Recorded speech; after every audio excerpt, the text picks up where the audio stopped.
me gustaría hacer mi aportación a este debate hablando sobre si es posible dar clase teniendo alumnos disruptivos en el aula. Entonces, mi primera respuesta claramente es sí, porque creo que lo único que tenemos que hacer es adaptar esas metodologías o adaptarnos a ese alumno sin olvidarnos del resto para que esto no nos influya. Para responder a esta pregunta voy a hablar un poco de las experiencias que yo he tenido y por eso de dónde he formado mi opinión. Estoy graduada en magisterio, terminé la carrera hace un par de años y aunque no he podido ejercer en colegios públicos debido a la fase de oposiciones, no he dejado la docencia en estos años. He seguido dando clases particulares y trabajo en los coles dando actividades extraescolares. Y he tenido contacto con los alumnos a través de los periodos de practicum en educación primaria y en educación infantil. Por lo cual tengo diferentes versiones de cómo pueden funcionar esos alumnos o cómo se pueden comportar. Si hablo de la experiencia de educación infantil, hablo de un caso muy concreto de un alumno en una corta edad escolar, 3 años, recién incorporado ese año al aula, con apenas entendimiento del español, por lo que cuando venía la especialista de inglés al aula le causaba un conflicto muy grande, no paraba, revolucionaba a todos sus compañeros, era muy difícil que se mantuviera sentado o aunque no estuviera sentado y estuviera en otro rincón que no molestara. Entonces, entre la tutora y yo hablando, decidimos realizarle una botella de la calma. Entonces lo que hacía es que cuando entraba la especialista en el aula, él iba a su sitio, cogía la botella de la calma, se sentaba y muchas veces estaba absorto con esa botella, viendo cómo bajaban las cosas, se movían hacia arriba, hacia abajo, y no causaba conflicto al resto de compañeros. Sí que participaba de las actividades en ciertos momentos, por ejemplo, rellenaba el activity book o participaba oralmente, no tanto como a lo mejor el resto de sus compañeros, pero no hacía que sus compañeros perdieran hilo. Y sé que la situación ha ido mejorando con el tiempo y que fue un éxito proporcionarle esta herramienta, por así decirlo. En las clases particulares que doy, puedo encontrar dos tipos de alumnos. Uno de ellos, los alumnos que vienen a esas clases porque ellos consideran que lo necesitan, les va a ayudar a mejorar en el aula.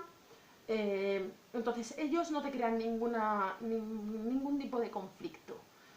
Vienen a ello, participan perfectamente. Pero hay otro tipo de alumnos, los que vienen porque los padres consideran que lo necesitan, o sea, no vienen por propia intención. Entonces, muchos de esos casos sí que crean o interrumpen al resto, cuando hablamos de clases particulares en las que participan 3 o 4 alumnos a la vez. Entonces, lo que hacemos en esos casos, o lo que hago yo en esos casos, es centrarme en sus emociones. Es decir, intentar conocerles, profundizar un poco más para saber cuáles son sus intenciones, cómo pueden mejorar, hacerles entender la situación, que sus padres están gastando un dinero, para qué les es beneficioso, qué pueden conseguir con ello, todo ello unido a sus emociones y a su futuro. Y muchas veces, en un alto porcentaje, se consigue un gran éxito, consigues que entren a ello y que consigan buenos resultados y que consigan mejorar. Si hablamos de las aulas de educación primaria, nos encontramos con aulas de 25 alumnos y tenemos dos tipos de alumnos disruptivos. Los que podemos considerar los graciosillos de la clase, los que van a crear un conflicto en un momento puntual, te van a distraer al resto de alumnos.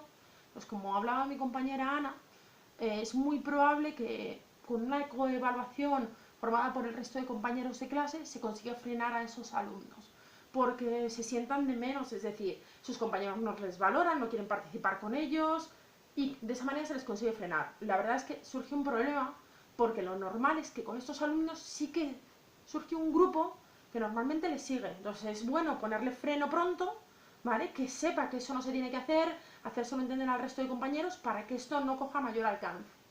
Luego tenemos otro tipo de alumnos, los alumnos disruptivos, que viene provocado porque tienen algún tipo de discapacidad asociada. Entonces no es tan fácil de controlar o no se les puede frenar porque no es algo que ellos provoquen intencionadamente. Es decir, hay que enseñarles a controlarlo y para ello, para mí es muy importante contar con el especialista, el PT, ¿vale? Yo en este caso soy maestra tutora, tengo ciertos conocimientos que he podido ir formando con los años, pero me gusta contar con el especialista PT, que se supone que está más formado, y contar con toda la colaboración del equipo de centro, que te puede apoyar en estos casos, otros docentes que entren en el aula, otros profesores que ya hayan tenido otros años, porque pueden brindarte estrategias que te sirvan con esos alumnos. Yo creo que es muy importante en ciertos alumnos los compañeros y en otros el equipo de centro, ¿vale? Y ofrecer una estrategia para frenar a esos alumnos. También me gustaría hacer hincapié en que nosotros cuando salimos de las aulas nos ofrecen muchos conocimientos teóricos, pero que realmente creo que no estamos preparados para frenar a esos alumnos o para saber cómo actuar.